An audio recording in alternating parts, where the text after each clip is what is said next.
Hello guys! Magandang araw po sa inyong lahat. Ito po si Lonely Sniper 16 at ngayong araw na ito ay meron na naman tayong isang kwento. Ayan, na i-share sa inyo.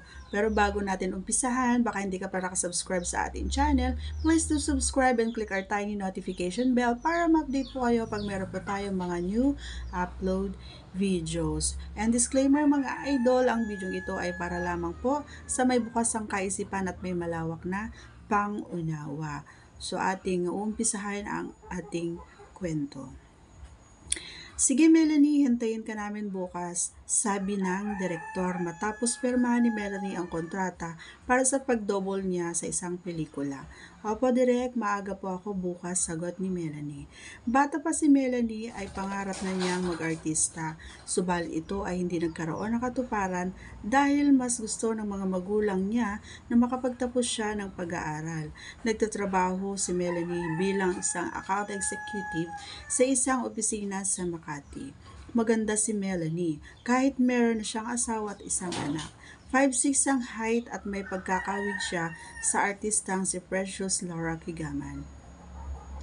Sa edad na 31 ay hindi mo iisipin na may asawa na siya dahil maingat siya sa katawan at alaga ito ng ehersisyo kung kaya't mukha lang siyang nasa edad 22. Hindi sapat ang sweldo ni Melanie at ng kanyang asawa para sa kanilang pamilya, kaya nang alukin siyang mag-double sa isang scene sa isang pelikula ay hindi na siya nagdalawang isip pa. Isa pa ay gusto niya talagang umarte sa harap ng kamera dahil ito ang kanyang matagal na pangarap kahit medyo masela ng scene na kanyang gagawin. Sa kanyang isip ay baka itong pagdouble niya sa pelikula ang magiging katuparan ng kanyang pangarap.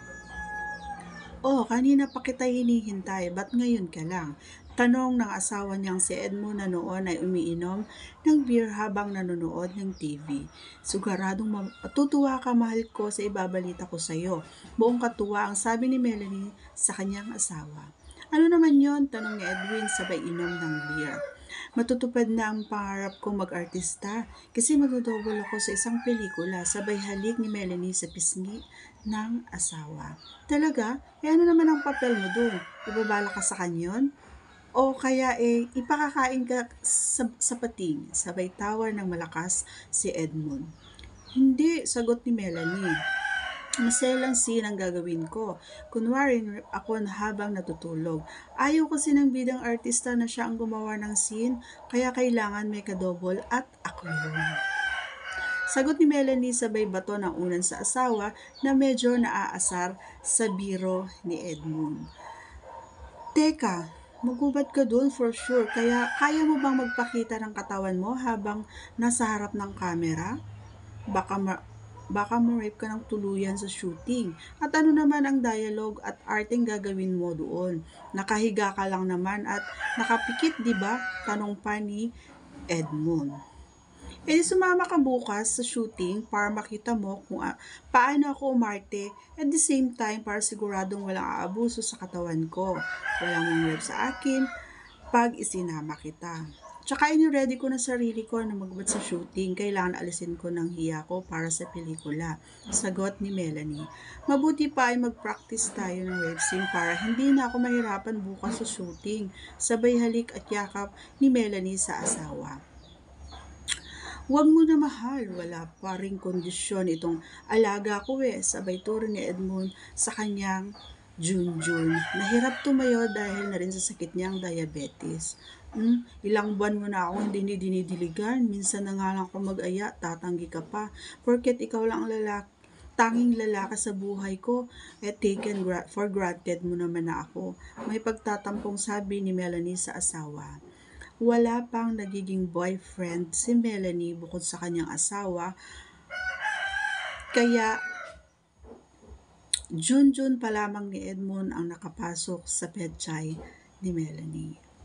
Mahal, please understand my situation naman. Hindi pa ako magaling, kaya harap pa si Manoy na sa digmaan. Hamo, pag magaling na ako ay didiligan kita gabi-gabi, sabi ni Edmund. Talaga ha, promise? May paglalambing na tanong ni Melanie sa asawa. Promise, Pag magaling na ako, bibigyan kita ng matinding laban sa kama. Tulog na tayo at may shooting ka pa bukas, sabi ni Edmund sa asawa. Kinabukasan ay nagpunta ang mag-asawa sa lugar kung saan magsushooting si Melanie. Sa isang bahay sa San Juan, sila napadpad tulad ng nakasaad sa address. Medyo kinakabahan si Melanie sa gagawin dahil bukod sa wala siyang experience sa acting, rape scene pa ang gagawin niya. Sa loob-loob niya ay parang hindi niya kayang magbad sa harap ng camera. Sigurado ka ba sa gagawin mo? Tanong ni Edmund. Sigurado ako, kailangan gawin ko ito para matupad ang pangarap ko. Besides, maganda ang offer, ilang minuto lang naman ako magubad, 20,000 na ang bayad sa akin. Saan ka pa? Tugon naman ni Melanie. Pagpasok sa loob ng bahay ay inabutan nila ang direktor at ang dalawang cameraman pati na ang artistang lalaki na makakapareha niya. Oh, Melanie, may kasama ka pala. Bungad ng direktor na sa pelikula. Siya nga po pala si Edmund, asawa ko, pagpapakilala ni Melanie sa asawa. Okay lang ba sa iyo kung gagawin ni Melanie? Medyo maselan kasi yung scene. Kunwari in-rape siya habang natutulog ng walang kamalay-malay. Tanong ng direktor kay Edmund. Okay lang po, basta walang penetration sa misis ko. Gawin niyo ang gusto niyong gawin sa kanya for the sake of art. Basta wag mag-penetrate sa misis ko yung kapareha niya. Sagot ni Edmund. Well, good. Magiging maganda ang shooting natin. Tugon ng direktor sabay abot ng kamay kay Edmund. Sige Melanie, magbad ka na ng damit mo at humiga ka dyan sa kama. Itira mo lang bra at panty mo. Relax ka lang, utos ni Direk kay Melanie. Tumingin muna si Melanie kay Edmund na parang humihingi ng permiso. Isang tango lang ang sagot ni Edmund nang nag-atubiling sumunod si Melanie kay Direk. Unti-unting inalis ni Melanie ang kanyang suot na blouse at pantalon hanggang sa matira na lang ang kanyang bra at pant. Halos lumuwa ang mga mata ng direktor at ng cameraman pati ang kaparehang lalaki nang makapagubad na si Melanie. Hiyang-hiya si Melanie sa mga naroon ngunit pilit niyang pinapalakas ang loob niya. Napakagandang tanawin at nakabra at nakapanty na lang si Melanie. Dahil sa napakaganda at napakakinis ng katawan nito, hindi makatingin si Melanie sa asawa kahit pinaghandaan na niya ang araw na iyon. Jackpot! Ang ganda ng katawan mo, siguradong kikita ang pelikulang ito. Bulalas ng direktor. Napangiti si Edmund sa narinig. Proud siya dahil nagagandahan ang mga ito sa kanyang asawa. Humiga na si Melanie sa kama at pumesto nang natutulog habang ang kaparehan niyang lalaki ay nagbad ng pantalon at puwit. Napalunok si Melanie na ang pagkakita sa ari na lalaki dahil hindi pa naman nakatayo ay mahigit 6 na pulgada na ang haba nito. Sa isip ni Melanie ay paano pa kaya pag nagalit na ang junjun ng lalaki? E di lalong mas malaki iyon. Hindi maiwasan ni Melanie ang mag-init sa nakita niya lalo pa ilang buwan na rin siyang hindi nadidiligan. Ngunit pinigil niya ang sarili. Pumesto ang lalaki sa paanan ni Melanie, kitang-kita ang junjun nito. Melanie, humiga ka lang at pabayaan mo lang si Alan na magdala ng bedseen. Don't worry, professional yan at marami ng pelikulang nagawa kaya pabayaan mo lang kung ano ang mga gagawin niya sa iyo. Huwag kang mag-alala, wala tayong penetration dito. Puro hipot halik lang, pagpapaliwanag ni Direk. Ready?